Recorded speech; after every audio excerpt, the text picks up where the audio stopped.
எங்க ஊர்ல என் ஃப்ரெண்டு தோப்புல இருக்கிற தொட்டில இன்னைக்கு குளிக்க போறோம். திடீர்னு எதுக்குடா இந்த பிளான் அப்படின்னு கேட்டீங்கன்னா, அது ஒண்ணு இல்ல. இன்னைக்கு ஷட் டவுன்.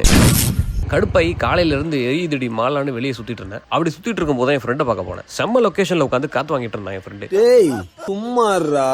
சரிடா அதுக்கு என்ன இப்போ அப்படின்னு கேட்டீங்கன்னா, மற்ற ஊர்ல இந்த மாதிரி குளிக்கிறதுக்கு ஆறு, கடல், குளம், ஃபால்ஸ்ன்னு ஏதாச்சும் இருக்கும். நம்ம ஊர்ல கடற்கரை அப்படி இல்லைன்னா இந்த மாதிரி தோப்புல இருக்கிற தொட்டி தான். ஸோ எங்கெல்லாம் தொட்டி இருக்கும் அங்கெல்லாம் துண்டை தூக்கிட்டு ஜாலியாக குளிக்கிறது கிளம்பிடுவோம். நடு மண்டையில வெயில் அடிச்சுட்டு இருக்கும்போது தொட்டில தண்ணியை நிரப்பி உள்ள இறங்கி கொஞ்ச நேரம் தண்ணீரை ஊறிட்டு இருந்தோம்னா செம்மையா இருக்கும்ல அப்படின்னு அறக்க பறக்க பிளான போட்டு உச்சிப்புளிக்கு ஓடி போய் பெஸ்ட் மம்மியில முட்டை பப்ஸ், அப்புறம் அண்ணன் கடையில கரும்பு ஜூஸ் பார்சல் வாங்கிட்டு வந்தாச்சு. இப்ப தொட்டில தண்ணி நிறைஞ்சிட்டு இருக்கு. அது வரைக்கும் தோப்பு சுத்தி காமிக்கிறாங்க. பேசிக்கலி இது ஒரு தென்னந்தோப்பு. சுத்தி பாத்தீங்கன்னா டீனேஜ் தென்னை மரம் எல்லாம் நிறைய இருக்கும். சென்டர்ல பாத்தீங்கன்னா பெரிய கிணறு இருக்கும்.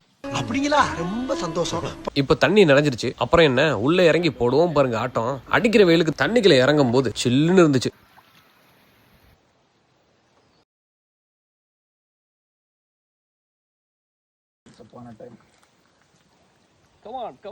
நம்ம ஊர்ல இந்த மாதிரி குளிக்கிறதுக்கு வேற என்னென்னலாம் ஸ்பாட்ஸ் இருக்குன்னு கமெண்ட்ல சொல்லுங்க.